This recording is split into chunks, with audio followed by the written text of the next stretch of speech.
Hello, everyone. We are live. I'm a minute ahead of the timer, but I'm like 15 minutes behind everything else. Oh, it has been a while. I'm tired. I was in the middle of nowhere, Pennsylvania,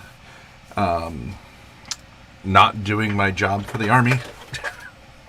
It was very frustrating, and God, it seemed like I was there for months, but it was only like 2 weeks. Very, very bonkers time. So, we're going to look at some of the stuff that we have gotten in recently. I know we've got some more stuff. I don't know where it's at. Thank you for the sub. With that, probably need to cover some announcements. So, thank you very much for subbing for as long as you have with us to Pulsar. So, with all the craziness that's been going on with Twitch, we no idea of what direction they're going to go. Keep jokingly saying that they're trying really hard to kill their own platform, but it makes no money for Amazon. Is probably its biggest problem. Well, at least none that Amazon cares about. And its biggest up and coming competitor is Kick, but they're backed by a crypto gambling site which doesn't yell stability to me. Also, it doesn't. They use Amazon Web Services for their back end. So we're trying out Rumble.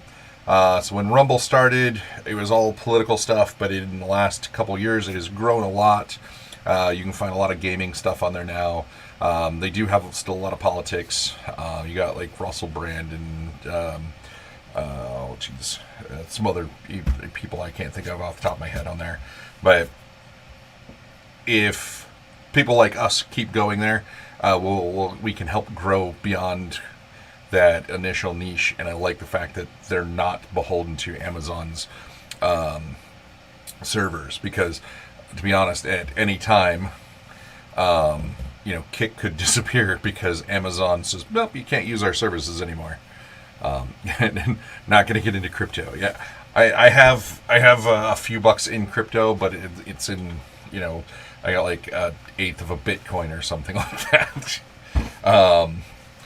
And, I just not a big, I don't trust the people backing Kick, and I don't trust Amazon to not kick off of their services. So like I said, we're still doing YouTube. So right now we're actually streaming on Twitch, on YouTube, and on Rumble. And, we're doing okay. I don't see any craziness on our end. Fingers crossed. And with Rumble, they also have Locals, which is kind of like Patreon, but with a little more robust. And Patreon's been trying hard to kind of kill themselves as well, because like they a couple months ago they fired like their entire security staff. And I don't mean like the people standing at the doors going, "Don't come in." I'm talking about the people like actually doing like web security. So I and I have, for some reason or another, Patreon has never made money. I was like, literally all you do is process payments from people to other people, your payment processor, and you take a portion of everything. How have you not made money off of this? Transmissions are ready for July handoff. I don't get the reference there to Pulsar, but we are going to drive on and see what we can do to just keep doing what we're doing. We'll keep streaming on Twitch for as long as we can until Twitch murders itself or whatever, or they boot us off, because I'm not going to just stream to one. I will, because I don't like having, like with Twitch, things disappear within a few days, whereas anything I've streamed on YouTube stays, and I think Rumble will be the same way. Okay, let's get into some of the things that we've gotten into the library recently. Let's see. So, third-party Mothership pamphlets. Oh, yeah, nice. And we've got some cool stuff in this stack. Let's see. This is Something Terrors. Oh, City of Terrors. I love this. The art is by Liz Danforth, who lives up in this area, if I recall correctly, and is well known for early Magic the Gathering stuff.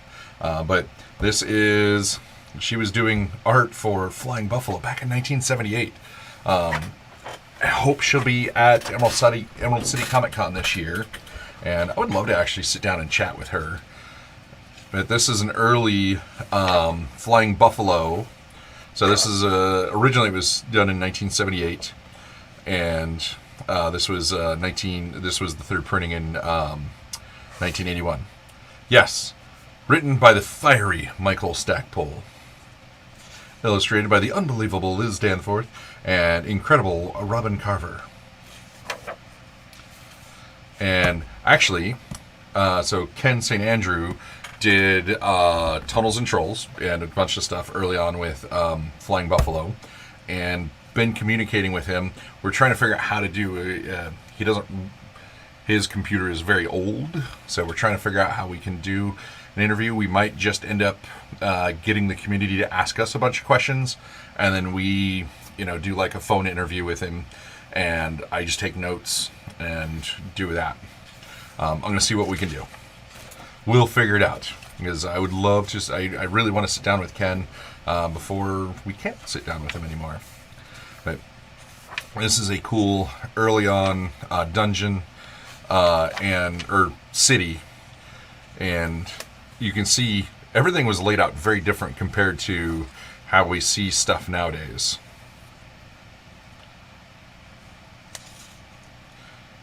His big brother uses a scimitar, 2 dice, and a sax, 1 dice plus 5. His combat adds are 27. His constitution is 15. If you lighten the load on his shoulders by knocking off his head, you get 70 experience points. And the ring for which you were fighting. Roll for its value on the treasure generation table. Then you can go to 48B. So this is for, actually I believe for early Tunnels and Trolls. So the cool thing with Tunnels and Trolls was,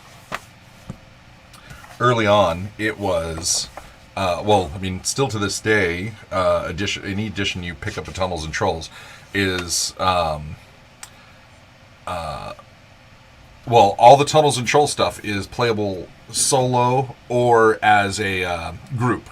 So you can have someone running you through as a group, or you could run all the Tunnels and Trolls stuff as a solo, which is really cool. Yes, St. Andrew did start Grimtooth. Grimtooth is one of my favorite cool add-on things to, because the Grimtooth stuff was all generic.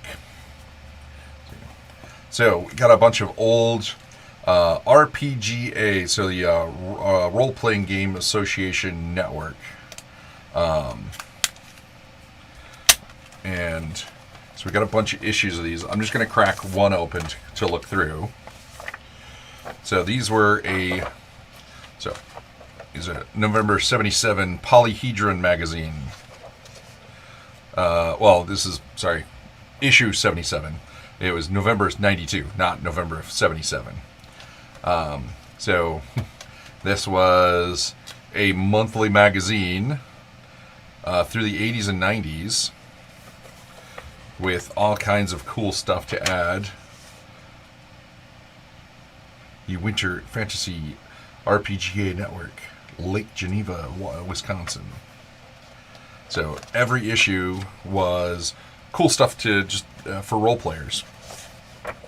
and we will probably bring some of these out for people to peruse to see how different it was to get stuff back in the day. So this is issue 77. This is issue 76, featuring the Valley of Death, the Living City, and monsters. Take a look at these spirits for Season 4, brand new Undead Monsters for AD&D 2nd Edition.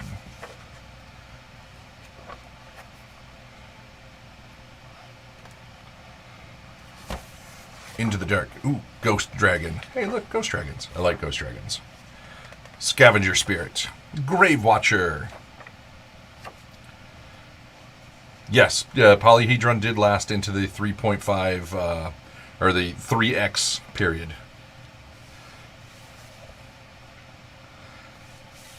But we got a bunch of issues of this. So, 75, issue 74, so 77 and 76.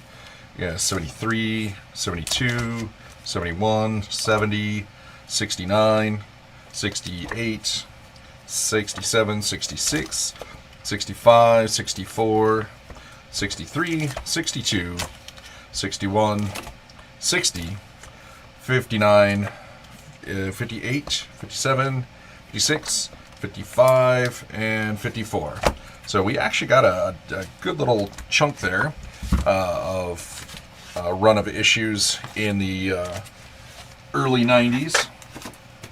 And hopefully we can get some more of those. I really do want to complete all the Dungeon magazines, the Dragon magazines, the Polyhedron magazines, all the little other magazines and zines that we can get our hands on would be awesome. Let's see.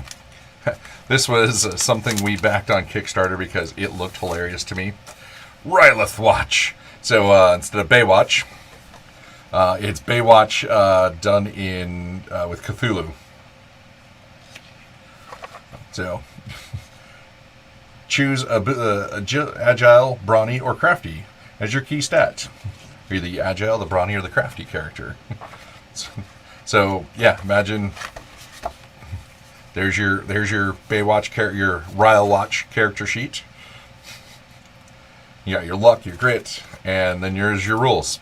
It's a nice, simple, straightforward game, mixing Baywatch and Call of Cthulhu. I couldn't pass this one up. It just cracked me up, and I love the art. And it's actually a really well put together zine. Like, this is pretty nice, and some decent art. Very campy art going on. See, we got some nice, let's see, Lamentations of the Flame Princess, 6x6x6, the Mayhem Missile Method. I think these were both limited print. I don't remember. But the Lamentations of the Flame Princess, very intriguing. Still find the animating.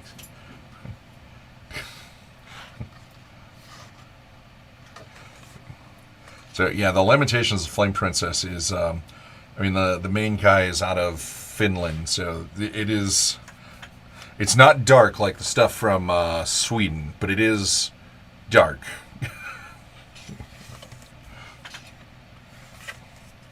I'm not sure what this one adds, but I haven't played the Lamentations of Flame Princess system yet. Let's see. 6, they can only burn you at the stake if they catch you, and the Mayhemic Missile Method will make them think twice before trying. 1 first level spell, 216 flavors, everybody's favorite trio of dice to creating dizzying and deadly exceptions to the laws of nature. Oh, is this really just a book of magic missiles? Wait, no. Describes the spell magic missiles as follows: 6x6 magic. What? Each magic user's magic missile is a unique in appearance and always this looks the same. Each different signature for the magic missile must be researched and or transcribed as if it were a different spell. Oh, this is literally just different versions of the magic missile. This is bonkers. Okay. I'm super intrigued by that now. Let's see. This is Lamentations, the Flame Princess, the Book of Antithesis? Antithesis? Antithesis. A treatise on the ritual theory and practice of game magic, including ceremonial dice, magic, demonic pacts, astral travel, divination, and the secret language of symbols. This is a really cool cover. I always have to give them credit. They do really cool covers and stuff. And then like the core book, like all this is like charts and stuff.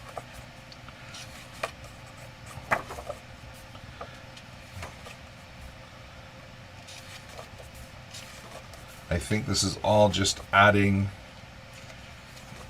depth into your games, which is cool.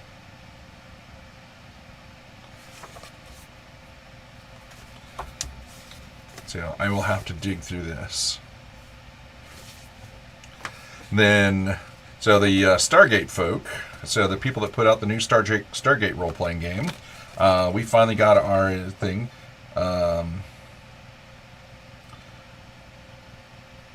So there is a QR code.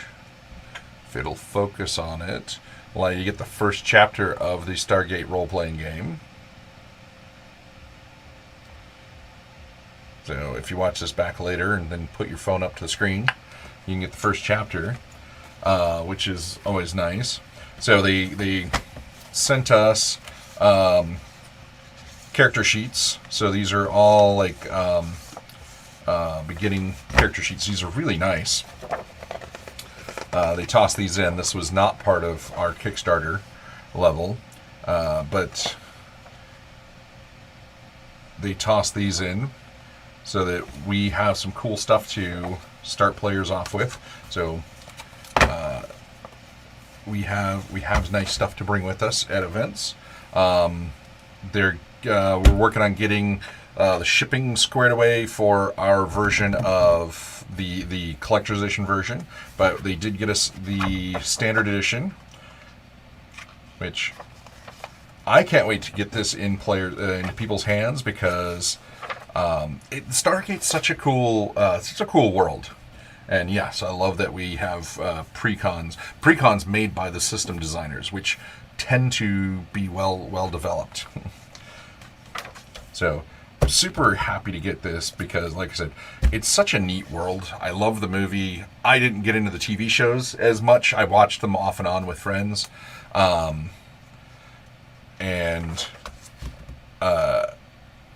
really get why people loved it, because it is such a nifty world.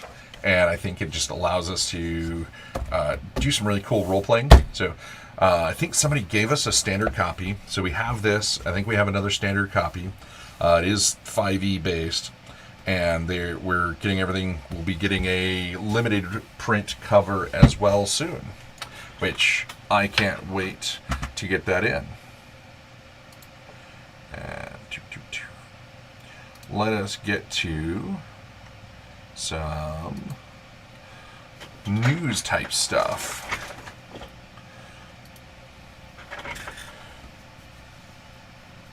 I probably should sit down and watch all the Stargate stuff. It definitely should have been in my wheelhouse. I don't know what I was doing when that was. Well, I was in the military when all that was on, so I was probably doing really, really strange things. So this is Renegade Studios sends a cease and desist order. That is a really tough thing to say. To stop a small creator from using the word renegade. And, some people are like, oh, why? It's because if you as a company don't protect your IP, so Renegade Studios, if somebody else starts calling themselves or doing a big thing with using Renegade, then you lose your rights, your ability to protect your IP later on down the road. It's part of the reason why Dungeons & Dragons, or TSR, was so litigious in the 90s. Now, they were overly litigious because they sued anything that was coming out remotely similar to Dungeons and Dragons, even if it was nothing like it and didn't use the name Dungeons and Dragons. That they went too far. So, in the article, it talks about Games Workshop and Games Workshop has tried several times to copyright the word space or the term Space Marine. Never gone over. They've never been able to, but they do sue a lot of people over trying to use their IP, and it's because they want to control the story very tightly. There's a reason why there's like one canon love story within all the Black Library stuff, and it's a Dark Eldar one, and it's really weird and messed up, and it's very Dark Eldar. So, every few years in the tabletop industry, this happens. A company attempts to prevent others from using certain words in their product names. Normally, that's a trademark issue and perfectly understandable.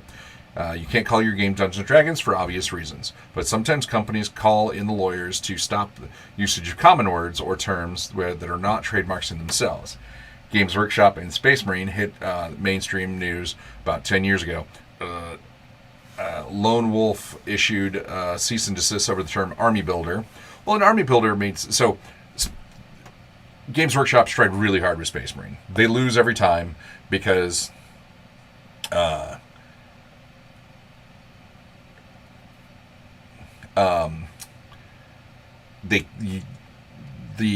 term Space Marine dates back to the 1930s.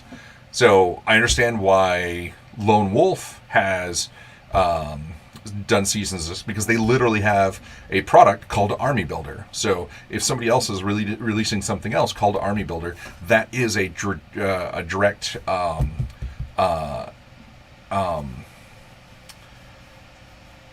mean that's their primary product. So now Renegade Game Studios, which makes a number of licensed tabletop RPGs, Transformers, and apparently laid claim to the word renegade, and this often results in the Streisand effects. So, explain the Streisand effect real quick.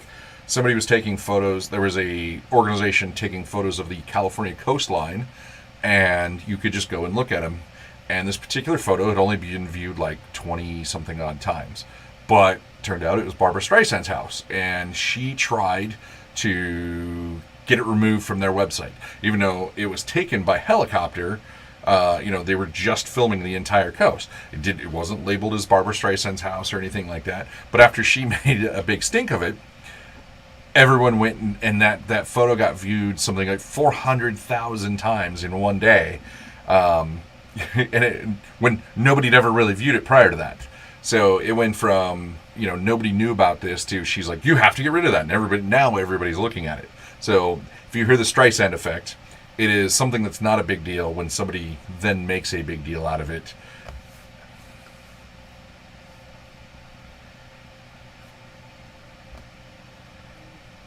See, and Elaki brings up a thing. He says, my problem with Renegade City issues, they did not exercise this when Victory Point Games released Renegade in 2018. And there's many thousands of copies of that game instead of just 61 backers for an indie game. And you're absolutely right, Lackey. So I don't think... So Polyhedral Knights had a recent Kickstarter called Renegade City, which if you look at the picture, it looks more like a take on Grand Theft Auto Vice City than Renegade. So I don't even think this... like the people at Renegade Game Studios, but I don't think that they have a claim on this. And they would have had a bigger claim on the Renegade game than they would have on Renegade City. It kind of sucks. And it is one of those things that,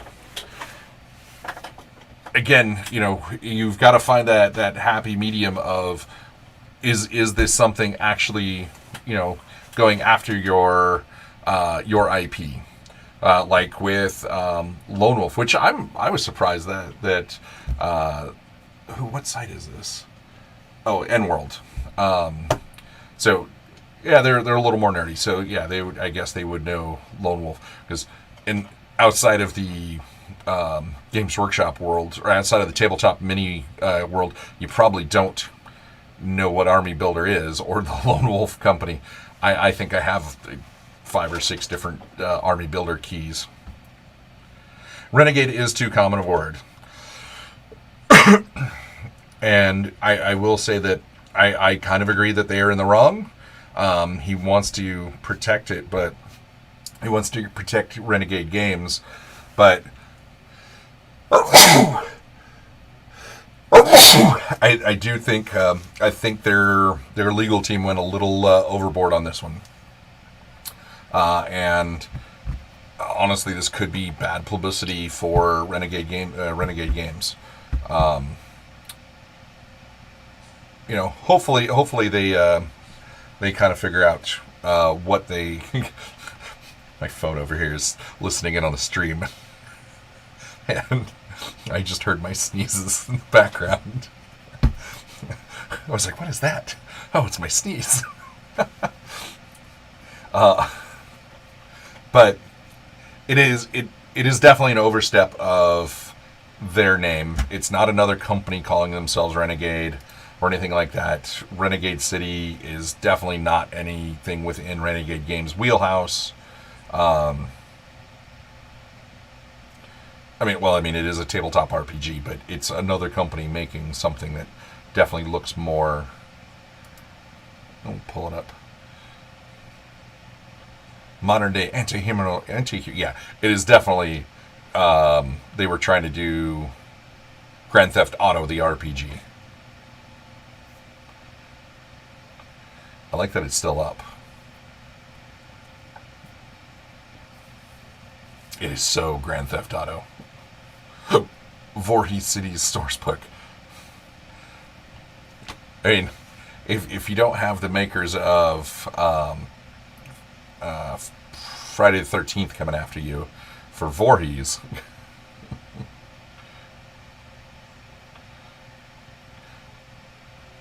they took real photos and they made them look like Grand Theft Auto.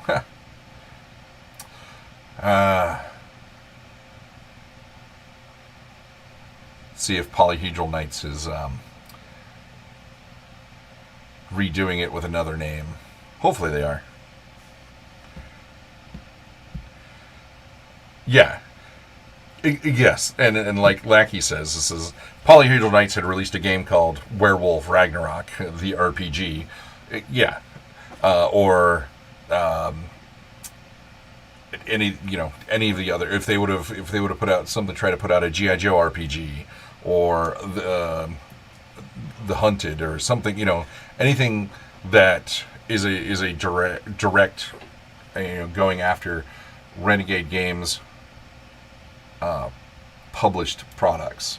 So let's see.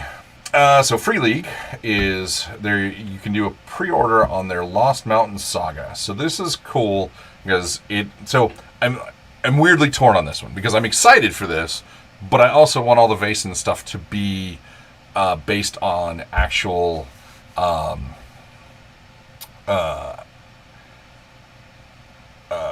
folklore from different areas. So this is if I remember correctly, this is someone else's story. Oh, Voorhees. Oh, I didn't know Voorhees was a city in New Jersey. And the only thing that Voorhees ever comes to mind is Friday the 13th. Maybe that's why, Jersey kills enough people, so that's why they chose that name for Jason Voorhees. Oh, instead of Jersey Voorhees, it's Jason Voorhees. Let's see. So the Lost Mountain Saga is written by actor and podcaster Eleanor DiLorenzo and based on her original podcast, which I think that's super cool but also I really was hoping that Vaesen would keep going with more books, pulling out, maybe do some Germanic or French folklore stuff. I'm really excited for this one, but also wanted Vaesen to keep kind of going down the road of using historic folklore instead of pulling in other people's written stuff.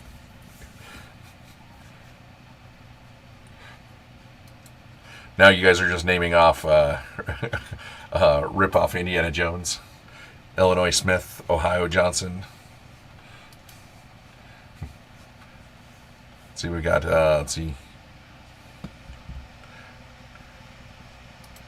Nebraska McGillicuddy. Also from Free League, now out, got the Twilight 2000 Urban Operations, which I really like the Twilight 2000's setting. It is near future post-apocalyptic. And I mean, the original first and second edition Twilight 2000s. Second edition Twilight 2000 was so near future that they because the bad guys were the Soviets, and right after second edition Twilight 2000 came out, the Soviet Union dissolved. So you had a update in it. So your like third printing of it, second or third printing of it, you ended up with they changed the bad guy from the Soviet Union to just Russia, which was, kind of entertaining because it is funny when the real world bad guy in your game that you release dissolves within months of you releasing the game. But new Twilight 2000 is set just slightly into the future, and then this really fleshes out fighting, house to house, city to city, within the streets and alleys and stuff, which is super cool. If you are a big fan of the most current Traveler stuff, this is a new one out from Mongoose. So it is Ships of the Frontier. So this will add a ton of new fun ships to your Twilight or your Traveler game. And if you're not into Traveler, you should be. It's a great game, and I love the original Traveler, and the Mongoose Traveler that is out now is still a great game. Mongoose is putting out a bunch of good stuff, and I'm gonna trim my mustache. Let's see. Well, we were speaking of Renegade Games. Their Hunter Storyteller screen just came out. So Hunter came out last year for Gen Con, and so leading up to Gen Con, they got the Storyteller screen, and I think they've released an expansion as well. So let's see. This one's an interesting one. So the most current iteration of TSR just filed for Chapter 7 bankruptcy. So with this, all the lawsuits are basically put on hold. And their revenue last year, and some people totally read this wrong,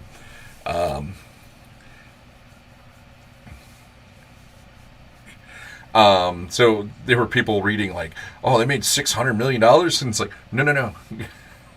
They made under $622 last year, and they have total liabilities of $384,000. So I need to reach out to Ernie Gygax, see how he's doing. And I don't know the other people involved. I know Ernie is kind of kept quiet on all this stuff after things kind of went sideways. I don't know how this is going to actually. I don't know if this is if this version of TSR was intertwined with the was the game. They were trying to do a game museum, which was a great idea. Some people hated it. Some people were like, oh, they're trying to profit. And it's like, there's a lot of for-profit museums out there, and I don't want to say I'm sad to see this happen. I also don't want to say that I expected this to happen, as to be more of what I should say.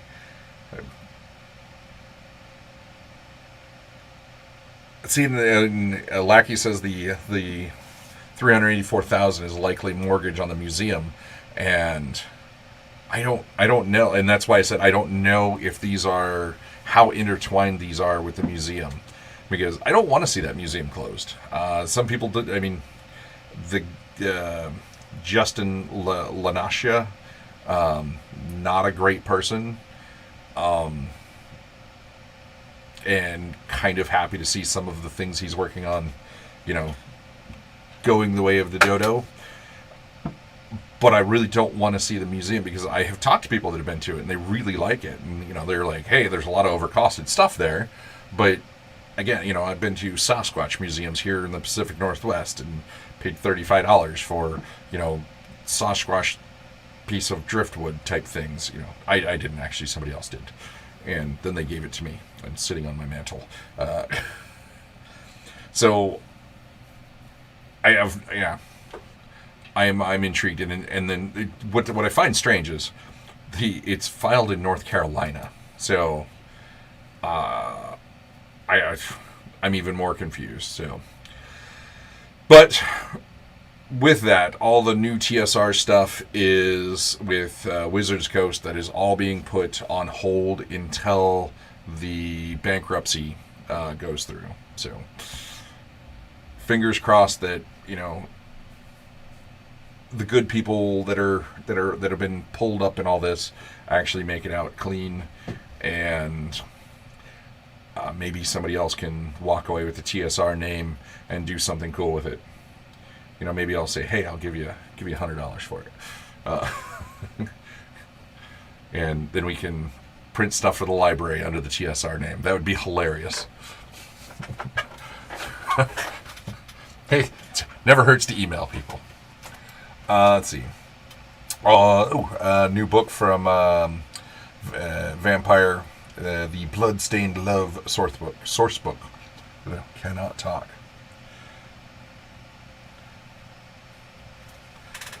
Oh, is the Living Commuter Museum gone? Oh.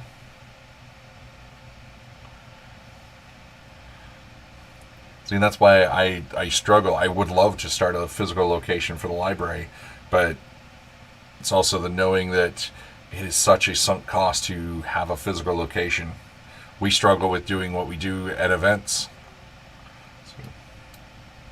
Embracer Group. Whew. So, if you don't know who Embracer Group is, they are a Swedish game company that has been on a buying spree.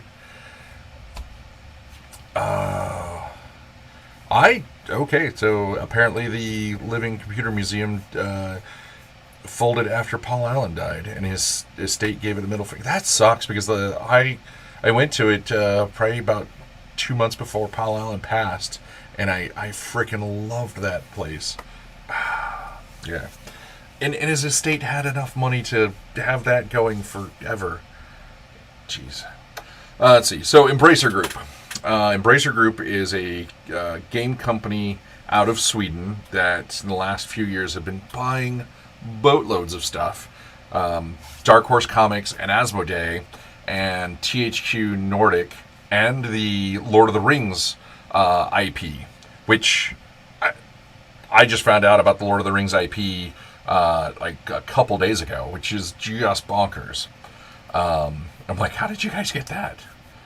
So they bought the Middle-earth Enterprises.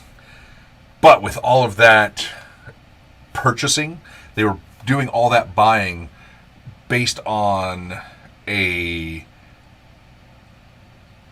contract or something that was in the works. And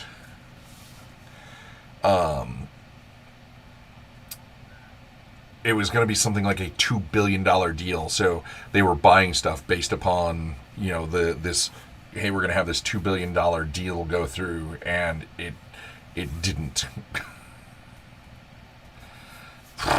That is bonkers. But now because of that, they are laying off a ton of people. So we may see games from Asmodee release.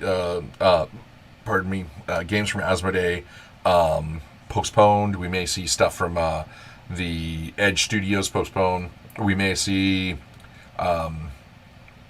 issues at Dark Horse Comics. You're going to see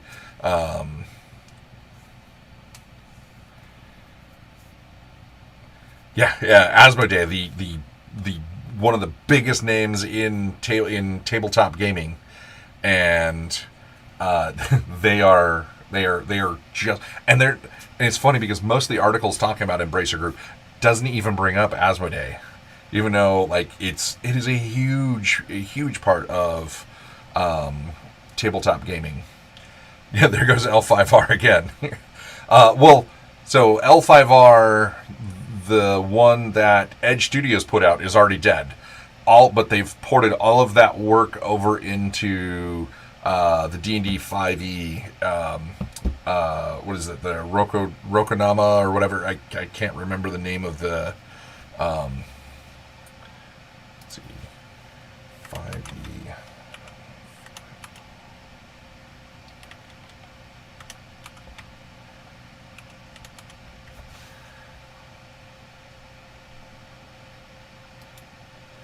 Rokugan. Yeah. So all the Rokugan. I think as I looked it up, you guys both threw it in there. Rokugan is going to be Rokugan L5R, and they're going to take all the art and everything that Edge Studios had already put out into their works into it. So all of that amazing artwork and everything doesn't go to waste. But thankfully, that was not a good game. So I'm intrigued with what's going to happen.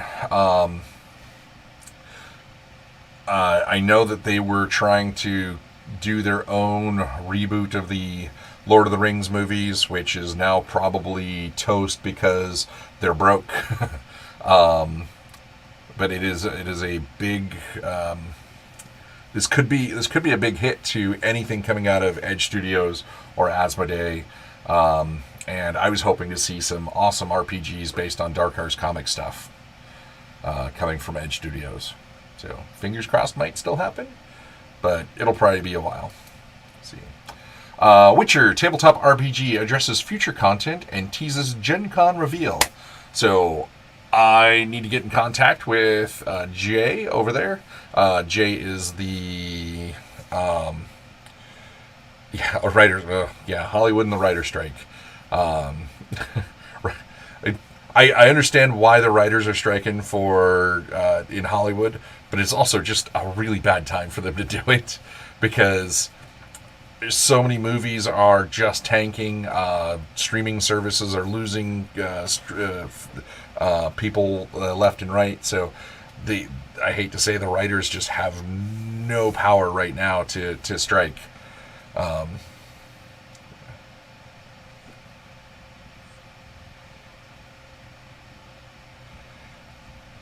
Let's see.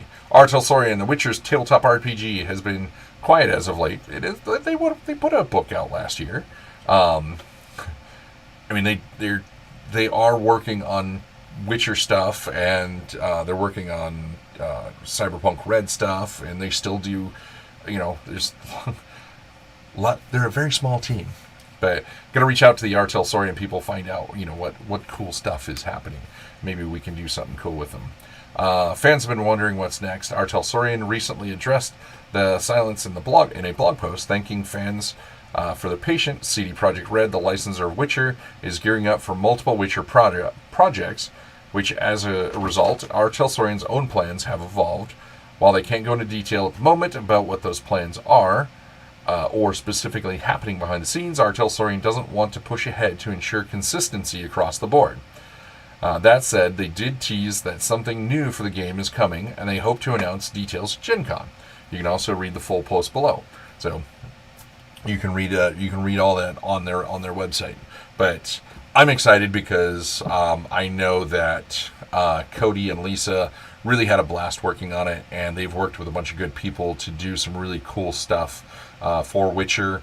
And it's really hard when you're working with another company that is, a much bigger part of the world. So if you're working with somebody like CD Projekt Red, I love the team over at Artel Sorian. Sorry, CD Projekt Red is a much bigger fish in the pond, and the Witcher video games have sold more than the tabletop RPG ever will. And so it is awesome that they're working closely with CD Projekt Red so that they can make sure that they have that consistency. Because it would really suck to put out a new book and then a new game come out and really just kind of like stomp all over what you just put out, even though your role-playing game is supposed to be kind of following the video games, not necessarily the books, even though the video games really do kind of go hand in hand with the books. Okay, so for any of those watching that don't want to look at crowdfunding stuff, now is the time to click away, because this is where we start looking at we transfer from news over to crowdfunding stuff. And I know some people struggle because they're weak like me, and they keep pumping money into Kickstarters and stuff. Okay. They came from the RPG Anthology. So I personally backed the very first. They came from Beneath This. I think came from the Beneath the Sea. And all of these have been really cool. They're very 1950s, 1960s B-movie stuff. So they came from the tabletop RPG containing Western, noir, costume drama, space opera, theater, and genres voted on by you. So this is a cool anthology that is kind of taking it a little further into in a little everything. I mean, this guy right here in the middle looks like a mix between Rambo and Zardoz. Count of Monte Cristo, and just a jester. So if you have followed the It Came From series put out by... What's the company that put this out? Oh. I cannot think of the name of the company because it's not Richard Thomas. Even though he's the one... Onyx Path. Thank you. It came from the orchestra pit. Hey, if you give them the suggestion, you might be able to do it. It came from the Cowboy Gulch. It came from the Mean Streets. They came from Bridgeton Rectory. They came from the Bard's Quill. They came from the Interstellar Spaceship. They came from Beneath the Sea. But all the It Came From have been really cool, and this is it's going to be a cool book that gives you a bunch of different things to jump off from. So, and it'll be cool. So you could do Cowboys versus Aliens. Very excited for this one. Let's see. Forty Foes, a cyborg-compatible bestiary. So if you play Cyborg from Free League, which is the sci-fi version of Morkborg, which I've been told is we here in the States pronounce it wrong, but Morkborg sounds cooler. I feel like I am just imitating the Swedish chef. Mork, mork, mork, mork, mork, mork. But this is 40 really cool little foes in a nice little hardcover book. And all in that Morkborg, Cyborg aesthetics. And 40 just cool little crazy bestiary things. Like drones. Fractal cultists. I love that. Ooh, that's creepy. But If you are a cyborg person, that could be right up your alley. Tales of the Valiant. This only has 3 days to go. And wow, it's near $1 million. Ooh, I really hope they break the million. This is Kobold Press here in Washington State. This uses their new Black Flag. So, Tales of the Valiant RPG. Heart of the 5th edition core rules for high fantasy, including Monster Vault and a player's guide to power your campaign. But this will be their new their new Black Flag system, which is very 5e, but so let me read how they say it. See. Tales of the Valiant keeps all the best of 5e D&D and adds Kobold Press spin into the well-loved game. It combines the Creative Commons foundation of the 5e 5th edition with new elements to create a powerful Kobold-style 5e with teeth.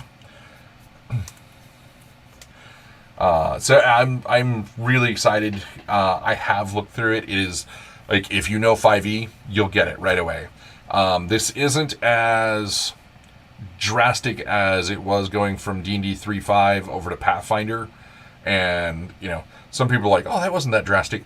One thing I always liked about D&D 3 and 3.5 was it was a system where you could tone it down or crank it up, and D&D 3.75 or Pathfinder 1st edition cranked everything to 11, and it became really crunchy, which some people loved, and I loved the world they created. I just never liked the crunch that was involved.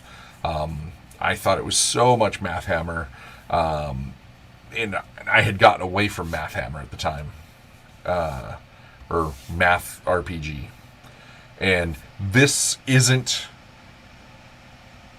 going to 11 with all that. It is actually kind of balancing the player end of it out a little better, because that's kind of one of my issues with D&D 5e is the players are heroes. So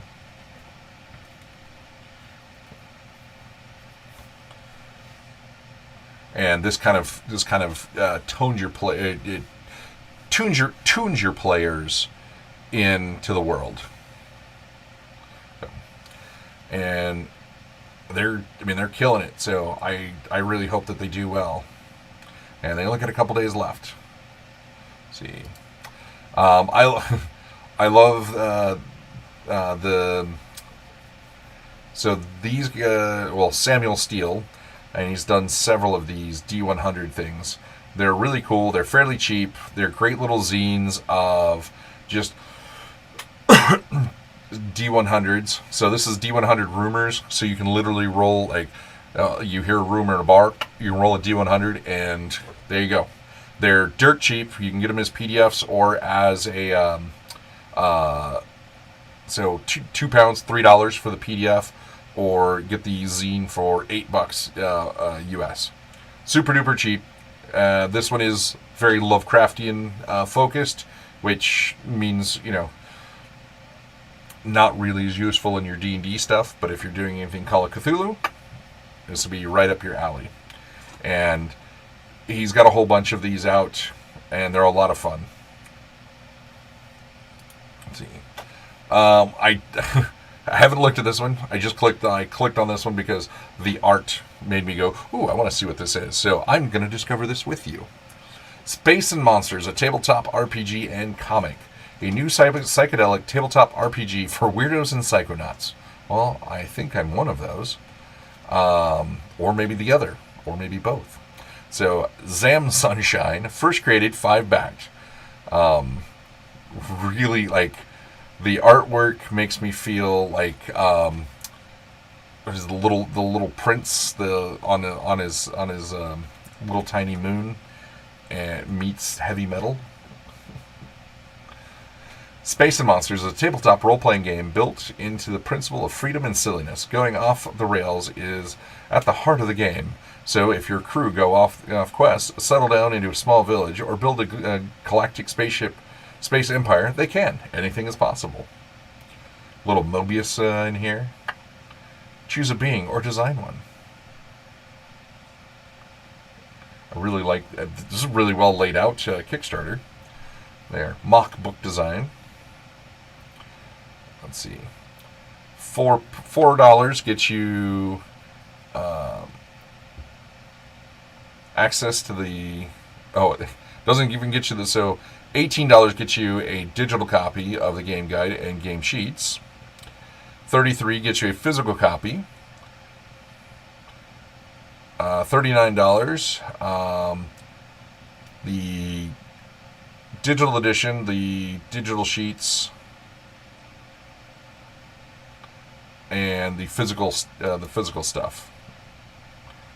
Well, that was interesting. Oh wow, this is new. So.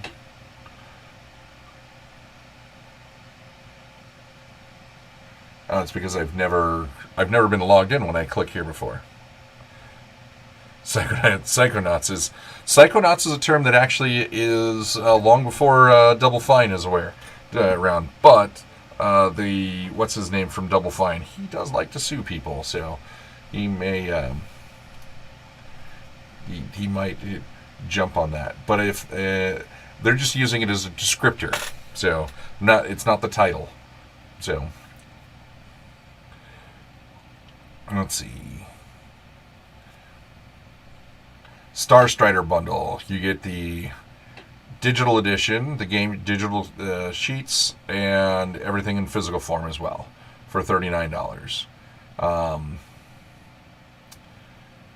71 gets you the digital game, the digital sheets, the physical stuff, and 3 artwork postcards, and the game guide signed.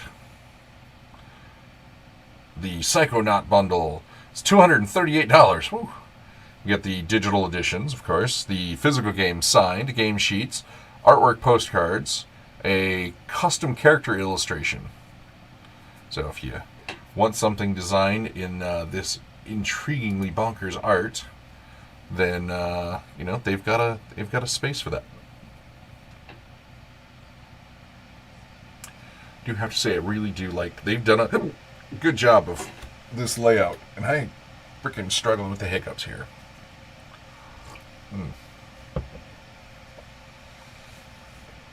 Combateer. You've been knee-deep in blood and guts long before you knew others felt pain too. You live for chaos. You see where it sits in the seat of reality, and you're on constant guard. Bones of your enemies are piled high, and weaponry is your only true friend. Ability. Thick skin. You're full of so much shrapnel, you don't know what's new and what's old. This looks cute. Very Mobius as well. See, I was super excited to hear about this one. Drinking Quest, Belts of the Wild. So this will be their 6th expansion. So they've got the core game, and Jason Anarchy has been just traveling around North America, flogging this game for years. It is so much fun. It is a very light RPG, but it is also designed to drink while you play. Let's see. $25 gets you the Belts of the Wild game. $50 for the Belts of the Wild Deluxe, which you'll get a bottle opener. You can get all 7 drinking quests. We've been donated a couple copies of the 6-pack by Jason, and then the deluxe all-in pack. So you get the drinking quest 6-pack with variant slipcover, which oh man, I wanna zoom in on that. Oh, because that is a Marvel Comics X-Men cover. Yeah, I like Jason Anarchy. So, been trying to. Some shows prior to COVID were starting to do after hours rooms and stuff, and a lot have backed off of that. I may bring both of our copies of Drinking Quest 6-pack to see if people want to do late night gaming while we're at Gen Con and PAX Unplugged to see if they want to do some of that stuff. Because I would love to do the after hours fun stuff with stuff like Drinking Quest. Let's see. I only clicked on this because honestly I thought it was adorable, and I haven't talked about non-actual gaming stuff in a while. So this is the RPG Squeeze Plush Soft and Cuddly Dungeon Crawl Critters. Classic dungeon crawl monsters in the form of plushies including Gelatinous Cube, Strix Bear, Black Ooze, Hellhound, and Igors. We know what the Igors are. So I absolutely love the Gelatinous Cubes. I would so have those on my couch. The Igors, which, we know what those really are. The Strix Bear, it's supposed to be an owlbear. Other critters. I'm Italia, and I know lots of magic. I'm Rusty. Rust Monster. Ha ha ha ha ha. I love the Rust Monster. So, pledge levels. $30 gets you one plushie of your choice. $80 gets you 3 plushes. $155 gets you 6 plushes. $275 gets you 11 plushies. So you've got the Ooze, you got the Rust Monster, you've got the Igors. So yeah, it is adorable. They're not horribly priced. They look like they're in pretty decent shape. Stretch goal, they currently unlocked as a free enamel pin with each Strix Bear plush. So I absolutely love the cubes.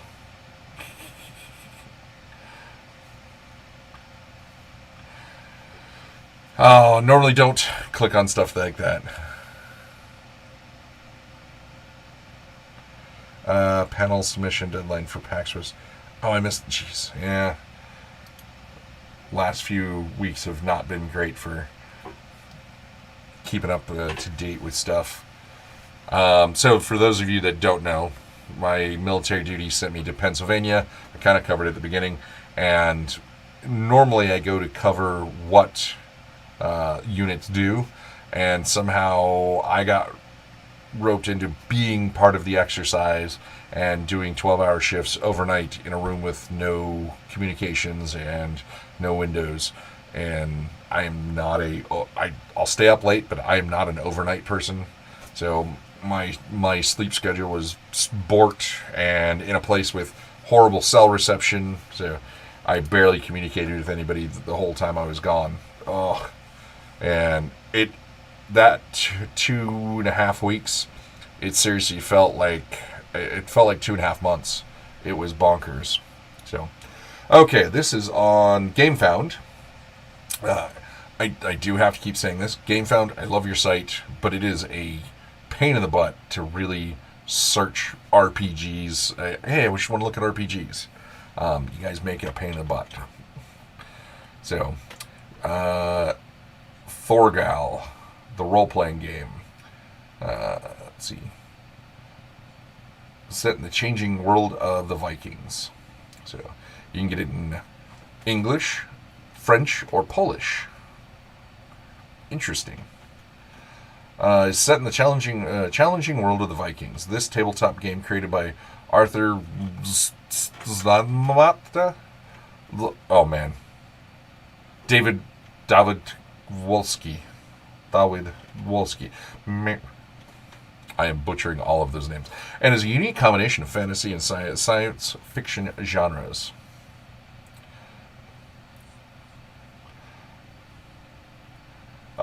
This looks really cool. Let's see.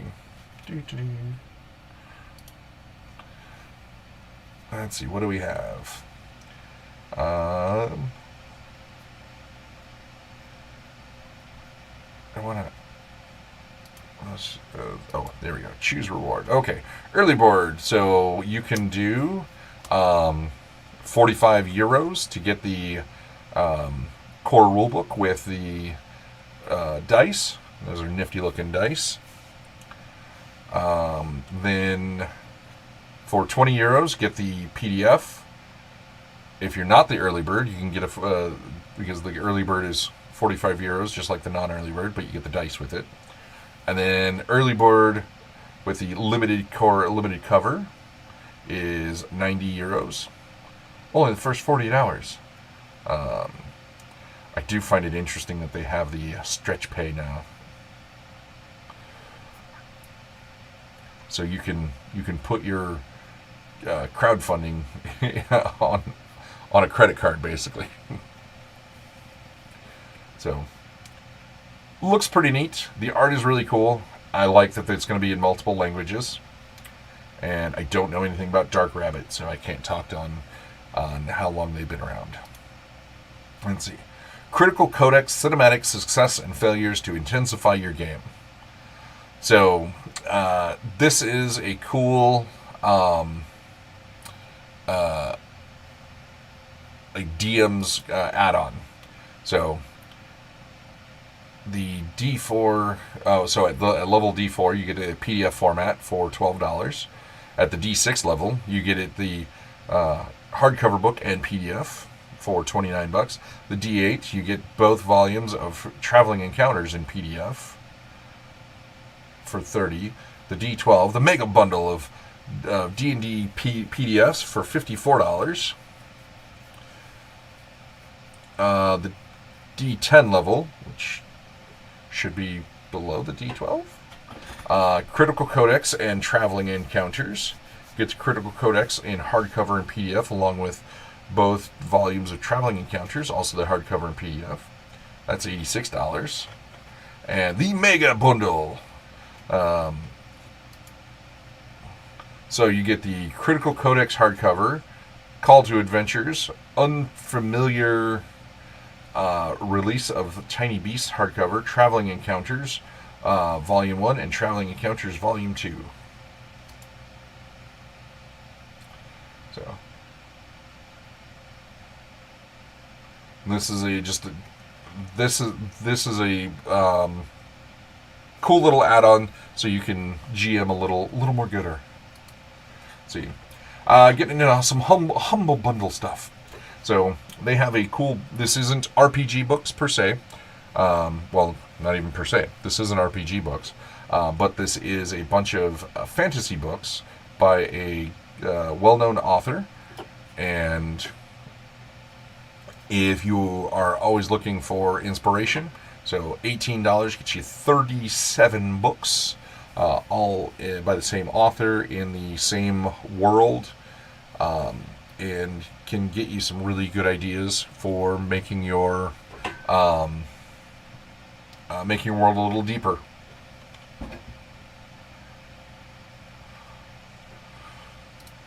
And then the Ultimate RPG Guide book bundle. So $18 gets you 22 items. The Ultimate Character Backstory Guide. The Ultimate RPG Gameplay Guide. Game Master's World Building Guide. The Ultimate Micro RPG book. The Ultimate RPG Backstory Guide, Expanded Genres Edition.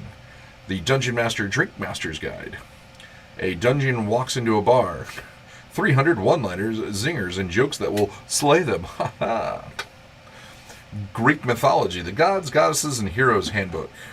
Mermaids, the Myths, Legends, and Lore. Celtic Myths, the Dungeon Master's Cookbook. Might have to get that just to cook some stuff out of it on stream. Viking Myths, Fairies, Unicorns, the Ultimate Random Encounters book, Dragons, Vampires, Everything Tabletop Game book, Dictionary of Made-Up Languages, Wizards, Civilized Guide to Gaming, Tabletop Gaming, Rules Every Gamer Must Live By, Women of Myth. All women are mythological. But no, this is actually super cool. I thought this one was really neat and super excited to see this one pop up. There's a lot of great things for GMs and players alike in this bundle.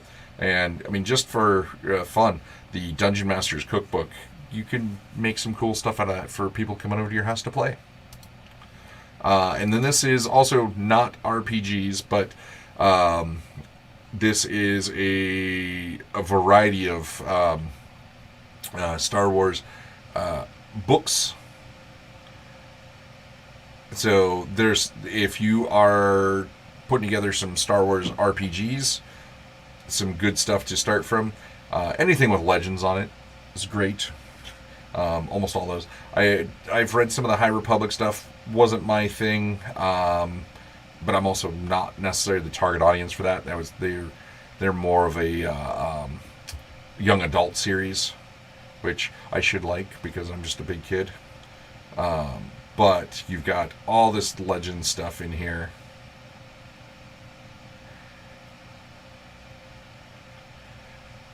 Now, I will say, I'm not a big fan of these particular Boba Fett Legends books because these are post episode 1, 2, and 3. The cool Boba Fett stuff is pre. Actually, the best Legends books all came out before the prequels. In fact, my favorite books from all the Legend stuff. I do like the Thrawn trilogy, and there's cool stuff. I love the Han Solo trilogy and the Young Han Solo trilogy. Oh, God, I love those so much. Lackey said we just got some... Oh, Wonder Home, yes. I cannot wait to look through Wonder Home. That looks so good. And Talador... that was one of the Critical Role settings, wasn't it? And Justicar. Ooh, what's Justicar? I'm gonna have to. Oh man, I can't wait to look at those. Let's see. Okay, we're gonna get on to our last site, and this is our bundle of holding, and this is all cool RPG stuff. So. New mega bundle, Dark-Eyed Mega. So $25, you get the Dark-Eyed. Includes character sheets pack, deluxe character sheets, and figure flats. It's 418 pages. The Adventurer Armory of the Walking Kingdom, or the Warring Kingdoms. Magic of the Adventurer. Adventurer Almanacs and Map Set. Conspiracy of the Mages. Then, if you go up to $45.32... okay, yes. I remember talking to Justicar's author now.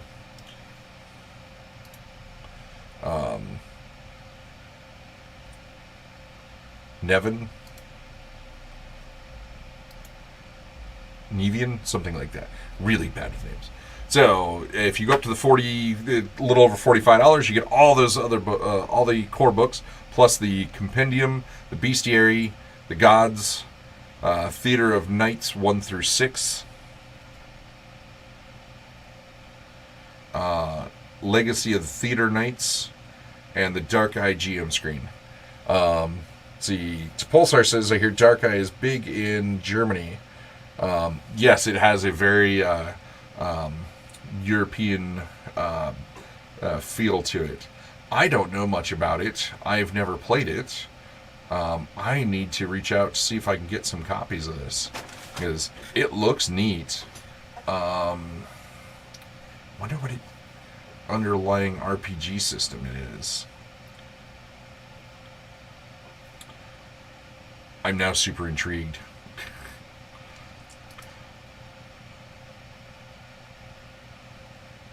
Oh no!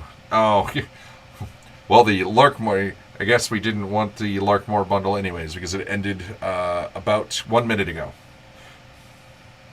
So Lex Arcana, the starters collection is $18.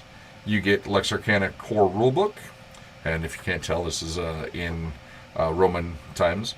Italia and Lex Arcana Encyclopedia Arcania. Then, if you go up to $32.51, you get all the core books plus Dacia and Thracia, Aegyptius, and Mysteries of the Empire. And I have not played this, but everybody I have talked to that has played it is like really loves this. So to Pulsar, when I say underlying system, meaning what is it, is it a what kind of die system is it? Stuff like that. I figured it was its own system, but and let's see, Brinkwood. Wow, so $15. You get the Brinkwood Core Rulebook, Mask Up, Spill Blood, Drink the Rich, Brinkwood Codex, and the Brinkwood Art Book. This, if you are into vampires, this is probably in your wheelhouse. I like this because all of this stuff is very not like this is all out of the norm. And Epic Encounters from Steamforge. I gotta find a new person at Steamforge because the person I knew at Steamforge doesn't work there anymore. So starter collection. 8 Epic Encounters: Frost Giant, Goblin Chief, Hydra, Kobold Queen, Orc King, Red Dragon, Serpent Folk, and Snake God. Then if you go up to 2146, you get that plus 10 more epic battles. Corpse Crawler, Crab Archon, Dinosaur, Dragon Turtle, Goblin Czar, Ghoulkin, Lich Empress, Lizard Thane, Spider Tyrant, and Undead Horde. I love this stuff from Steamforge. They make, their models are stupendous. So, well, that is the end of what we've got. We went over a little news. We went over a bunch of cool stuff we got from in the mail. So, we got these cool Stargate. We got the Stargate book, and we got the precons from Wyvern Games. They sent those over. I'm excited for those. How was Vernon Wells? So sadly, last month we went up to Vernon Wells. We hosted a couple games. Yesterday was all kind of short notice. We had people talk to us, but we didn't actually have any games launch. The 24th, they want to do some more stuff with us, I believe, and so we need to see if we can get some. I have a couple people possibly interested, and then we have SummerCon also on the weekend of the 24th. SummerCon's going to be interesting. Last year they had a gaming section, but it was like a table, and it was so tiny. And we have some GMs coming out. I'm going to take out a good chunk of the library with. This week I've got to. I gotta fix the vehicle so I can get to there. The Serpentine belt went on the SUV last night, and then walked over to the auto parts store, ordered the part. It got here, and they brought the wrong part. So the other part will be in tomorrow. So I'm gonna Uber into work for a day. And then when I get home, I'll be able to put on the new belt and drive again. Yay! Instead of getting me the Serpentine belt, they got me the Serpentine AC belt, which is this big and not this big.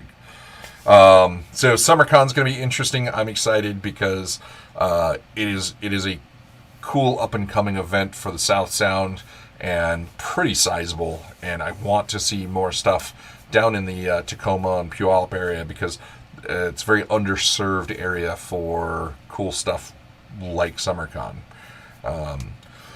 Especially we've got 2 sizable military installations down here, and if you don't know, U.S. military is really nerdy. There is lots of people that play tabletop games, and be it Warhammer or other miniature games or RPGs. You'd be amazed at how many people in the military play role-playing games. So, thank you all for tuning in. There's a lot more coming up next week, and I'll let you know how SummerCon went next week. Thank you all, and the library. I wish I wasn't several hours away from a lot of people. So, well, thank you all for tuning in.